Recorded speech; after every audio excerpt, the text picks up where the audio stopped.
To our classroom. Start करिए real and complex की next video. जैसे कि आपको पता है गामा फंक्शन स्टार्ट हो चुका है अपना। तो आज हम करेंगे गामा फंक्शन की 2 इंपॉर्टेंट एप्लीकेशंस जो कि बहुत ज़्यादा यूज़ होती हैं। बहुत सारे क्वेश्चंस में इनका डायरेक्ट यूज़ होगा, तो इनकी डेरिवेशन भी बहुत इंपॉर्टेंट है, एग्जाम में एज इट इज़ पूछी जाती है। तो स्टार्ट करते हैं। First derivation is gamma of 1/2 is equal to square root of pi. जैसा कि आपने देखा भी होगा हमारी लास्ट वीडियोस में कि इस चीज़ का काफ़ी यूज़ हो रहा है गामा ऑफ 1/2 का। तो हम इसका तो देखो आसानी से निकाल सकते हैं। तो हमने इस गामा को निकालने के लिए एक बार डेरिवेशन कर ही दी कि इसका कहीं यूज़ होगा गामा 1/2 का, तो we can write it as square root of pi. तो स्टार्ट करते हैं। अब इसके लिए हमने क्या करना है, जो हमारी लास्ट वीडियो में हमने डेरिवेशन की थी उसका यूज़ करेंगे। Beta of m comma n is equal to gamma of n by gamma of m plus n। ये देखा था हमने relation between beta and gamma function, तो ये वही है। अब यहाँ पर हम क्या करेंगे, अगर हम m और n दोनों को 1/2 पुट कर दे, क्योंकि हमें उसी की वैल्यू निकालनी है, गामा 1/2 की निकालनी है। तो हम यहाँ पर क्या करेंगे, m और n दोनों की वैल्यू 1/2 पुट कर देंगे और हमारा जो आंसर है वो आ जाएगा। बस हमने क्या करना है, इंटीग्रेशन सोल्व करना है। तो स्टार्ट करते हैं। देखो अब पुट करो यहाँ पर beta 1/2 this is equal to gamma of 1/2 and by gamma of 1/2 plus 1/2, तो this will become gamma of 1। और अगर आपने गामा फंक्शन की फर्स्ट वीडियो देखी है तो उसमें हमने डिराइव भी किया था, गामा ऑफ 1 की वैल्यू 1 होती है।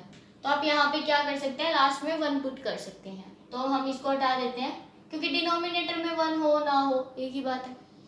तो इसकी वैल्यू ये आ गई। और इसको हम कैसे लिखेंगे, गामा ऑफ 1/2 इस पूरे का स्क्वायर आ गया क्योंकि यही टर्म 2 बार आ रही है ना। तो हम इसको निकाल देंगे और फिर बाद में स्क्वायर रूट कर देंगे, ठीक है। तो हमारा काम क्या है, अब बीटा ऑफ 1/2 को फाइंड आउट करना। तो विद द डेफिनेशन चलते हैं। डेफिनेशन क्या कहती है, 0 to 1 x raise to the power 1/2 -1 आ जाएगा। And similarly 1 minus x raise to the power also -1/2। Definition लगा दी बीटा फंक्शन की। थोड़ा और अच्छे से लिखेंगे, 0 to 1 by square root of x and square root of 1 minus x dx। यहाँ तक आ गए। अब यहाँ पर रुककर हमें ये देखना है कि हमें यहाँ पर क्या सब्स्टिट्यूट करना चाहिए जिससे कि हमारा ये इंटीग्रेशन सोल्व हो जाए, ठीक है।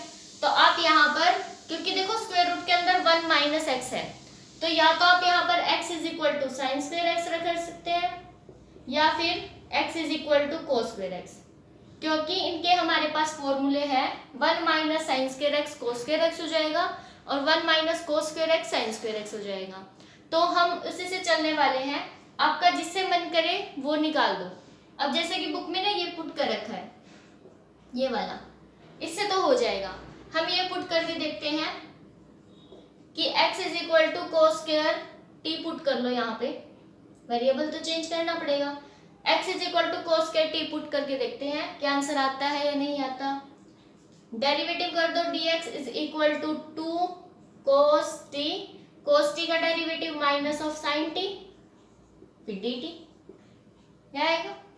चलो ये भी आ गया। उसके बाद 1 माइनस एक्स तो आपको पता है 1 माइनस कोस स्क्वायर एक्स आएगा। 1 minus cos square x is equal to sine square x और उसका स्क्वायर रूट है, फिर वो तो हम पुट कर देंगे। लिमिट्स और देखो, व्हेन t की लिमिट 0, सॉरी x की लिमिट 0, जब x की लिमिट 0 है तो कोस स्क्वायर t, तो कोस कितने पे 0 होता है, π/2 पे। तो यहाँ पर हमारे पास क्या आया, t इज इक्वल टू π/2। और जब आपकी x की वैल्यू 1 आएगी तो 1 is equal to cos square t, तो that means cos t is equal to 1, तो t की वैल्यू आ गई 0, यही आएगी, है ना। तो हम यहाँ पर पुट कर देते हैं। देखिए हमारे पास क्या लिमिट्स आई है, π/2 to 0।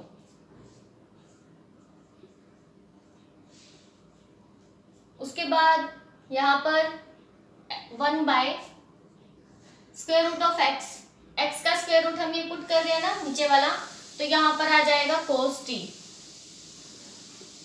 और यहाँ पर 1 माइनस एक्स, तो this is square root of sine square T,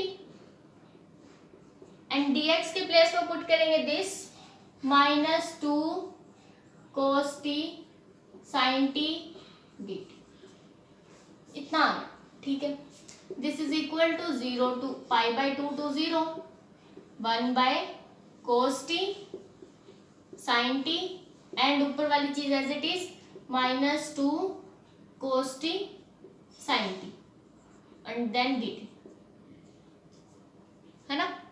तो इससे ये कैंसिल और इससे ये cancel, we will get -2, and -2 का जब हम इंटीग्रेशन करेंगे तो -2t आएगा within the limits pi by 2 to 0, तो दिस विल बिकम 0 पुट करोगे तो देखो 0 हो जाएगा, लोअर लिमिट का माइनस और एक ये वाला minus, plus 2 into pi by 2, तो हमारे पास आंसर क्या आया है पाई, और ये किसका आंसर आया है इसका, बीटा 1/2 1/2 का, तो beta 1/2 is equal to pi, and इसकी वैल्यू किसके इक्वल थी, गामा ऑफ 1/2 का स्क्वायर, तो गामा 1/2 का स्क्वायर, लेकिन हम क्या करेंगे दोनों साइड स्क्वायर वो कर लेंगे स्क्वायर रूट, तो square root of pi is equal to gamma of 1/2, यही हमें प्रूव करना था। तो आप इससे प्रूव करेंगे, ये तो आपकी बुक में किया हुआ भी है, इससे प्रूव करके देख लेना, ये मैंने अभी करवा के भी दिखा दिया है, फिर भी कोई डाउट हो तो बता देना।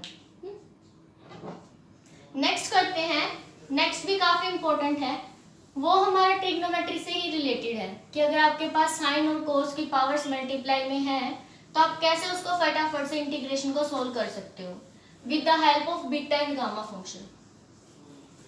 देखिए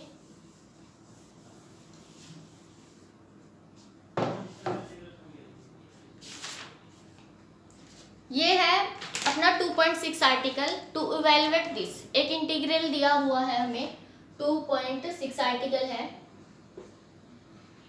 0 टू पाई बाय 2 साइन की पावर है px और कोस की पावर है qx dx। तो देखो कैसे करेंगे, इसके लिए थोड़ा सा एक पैटर्न को फॉलो करना है ताकि हमें इंटीग्रेशन में सब्स्टिट्यूशन करने में कोई प्रॉब्लम ना हो। तो हम इसको करेंगे 0 टू पाई बाय 2, एक एक पावर अलग कर लो, हमें क्या चाहिए साइन x और कोस x, ये हमें चाहिए साथ में। तो हम क्या करेंगे यहाँ पर लिख देंगे sine raise to the power p minus 1 and similarly cos raise to the power q minus 1x, ऐसे लिख सकते हैं। फिर हम क्या करेंगे, अब क्योंकि ना देखो इसमें भी दिक्कत आएगी कि हम साइन को पुट करें या कोस को, तो इसलिए हम क्या करेंगे या तो पूरा क्वेश्चन साइन के अकॉर्डिंग ही चलाएंगे या फिर कोस के अकॉर्डिंग। अभी जैसे हमने देखा था, हमने क्या पुट किया था, x is equal to cos square t, है ना।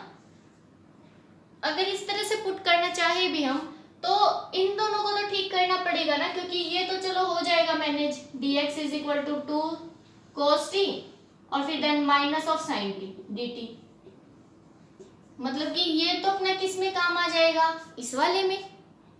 बट यहाँ पर थोड़ी सी प्रॉब्लम होगी सब्स्टिट्यूट करने में, तो हमें स्क्वायर टाइप का बनाना है, इसलिए हम क्या करेंगे, इनकी जो पावर है आप इसको पहले ऐसे लिखो, sine x raise to the power p minus 1 and this is qx, इसकी cos x raise to the power q minus 1। अब क्योंकि हमें स्क्वायर की नीड है, क्योंकि तभी अच्छे से पुट कर सकेंगे हम, तो हम एक काम कर देते हैं, पावर 2 से मल्टीप्लाई 2 से डिवाइड, यहाँ पर भी cos स्क्वायर x और बाई 2 ऐसे कर लेते हैं, ताकि अब हमारे पास अगर मान लो मेरे को cos t भी पुट करना है, cos स्क्वायर t, तो हम यहाँ पे पुट कर सकते हैं, और इसको भी हम चेंज कर सकते हैं, sin स्क्वायर x को लिख सकते हैं ना 1 माइनस cos स्क्वायर x, तो हम वही करना चाह रहे थे अभी तक। तो पहले इसको अच्छे से अरेंज करना है कि हमारे पास जो भी क्वेश्चन है उसको हम एक सिस्टमेटिक वे में ले आए। तो हमारा यहाँ तक हो गया। अब देखो 0 टू पाई बाय 2, अब आपकी मर्जी है, आप जैसे भी करना चाहो। मान लो आपने cos स्क्वायर t को x मान लिया, सपोज वही चलाते हैं, बुक में उन्होंने क्या किया, sin स्क्वायर t को माना है, हम cos स्क्वायर t से चलते हैं, ये आ गया। अब हम क्या करेंगे, cos स्क्वायर x की बार t मानेंगे क्योंकि क्वेश्चन तो x में है। तो इसी तरह से यहाँ पर देखो ये बन जाएगा, अभी किया था हमने, दिस विल बिकम dt। तो हमें 2 की भी तो नीड है ना, तो हम क्या करेंगे 2 से मल्टीप्लाई 2 से डिवाइड, इनफैक्ट -2 से कर देते हैं। तो यहाँ पे -1/2 से डिवाइड एंड यहाँ पर -2 साथ में आ गया, ठीक है, मल्टीप्लाई भी कर दिया डिवाइड भी कर दिया। अब पुट करते हैं, यहाँ पर तो हम क्या प्लेस कर सकते हैं, sin square x is equal to 1 minus cos square x and this will become 1 minus t, क्योंकि हम t मान के चल रहे हैं ना cos square x को, तो हमने यहाँ पर लिख दिया 1 minus t raise to the power p minus 1/2 and this is our t raise to the power q minus 1/2 and this is our dt। ये ध्यान रखना, ये है dt और बाहर है -1/2, ये चल रहा है। अब करते हैं इसको, इज इक्वल टू -1/2 और इंटीग्रेशन की लिमिट्स अभी देखते हैं, ये नहीं आएंगी। देखो क्या आएंगी लिमिट्स, 0 और π/2 है, तो पहले आप x के प्लेस पर 0 रखो, t is equal to cos square 0, cos square 0 will become 1 ना, तो हियर t की वैल्यू 1 आ जाएगी। जब आप t के x के प्लेस पर π/2 पुट करोगे तो cos π/2 विल बिकम 0, देन हमारे पास अगर x की वैल्यू π/2 है तो t की वैल्यू कितनी आने वाली है, 0। तो इंटीग्रेशन की लिमिट्स आई हैं 1 to 0, ये आई है। अब क्योंकि बीटा फंक्शन देखो तब बनता है क्योंकि बीटा फंक्शन की डेफिनेशन आपको याद होगी, इंटीग्रेशन की लिमिट्स में प्रॉब्लम आ रही है, 0 to 1 होनी चाहिए, 1 to 0 आई है ना।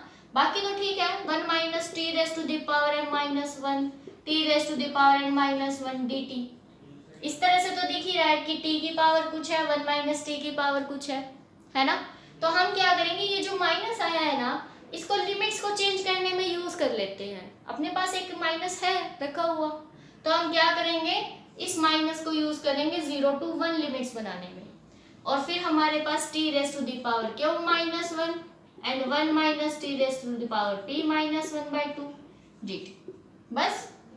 और ये आपको पता है अब दिस इज बीटा फंक्शन, और बीटा फंक्शन भी किसका बनेगा, this plus 1 and this plus 1, है ना। तो हम क्या करेंगे 1/2, ये हमारे पास आ गया बीटा ऑफ किसका, q minus 1/2 plus 1 comma p minus 1/2 plus 1। आप एलसीएम लोगे तो आपको पता चलेगा, यहाँ पे हमारे पास +2 आएगा, +2 माइनस 1 विल बिकम +1, तो यहाँ पर आ जाएगा +1 एंड हियर इज ऑल्सो +1। तो हमारे पास ये आया है beta of q plus 1/2 p plus 1/2, या फिर आप इसको ऐसे भी लिख सकते हो क्योंकि आपको पता है बीटा mn और बीटा nm इक्वल होते हैं, तो पहले चाहे p वाला लिख लो, कोई फर्क नहीं पड़ने वाला। फिर हम वो डेफिनेशन लगाएंगे जिसमें हमने बीटा और गामा के बीच में रिलेशन फाइंड आउट किया था, beta of mn is equal to gamma of m gamma of n by gamma of m plus n, तो वही यूज करना है। This is equal to 1/2 gamma of m, ये हमारा m है एंड दिस इज n, तो put कर दो gamma of p plus 1/2 gamma of q plus 1/2 and by इन दोनों का सम। अब इन दोनों का सम करो, p plus q by 2 and whole plus 1। देख सकते हो ना 1/2 प्लस 1/2 1 आ जाएगा, ठीक है, और p प्लस q बाय 2। तो ये हमारे पास रिलेशन आ गया है, मतलब कि अगर हमारे पास इस टाइप का इंटीग्रेशन है तो हमें इंटीग्रेशन सोल्व ही नहीं करना, हम क्या करेंगे डायरेक्ट गामा फंक्शन पे आ गए हैं और इसकी वैल्यूज फाइंड आउट कर सकते हैं। आई होप सभी को क्लियर होगा। फिर भी कोई डाउट हो तो कमेंट बॉक्स में आप लिख के बता सकते हैं। Thanks for watching.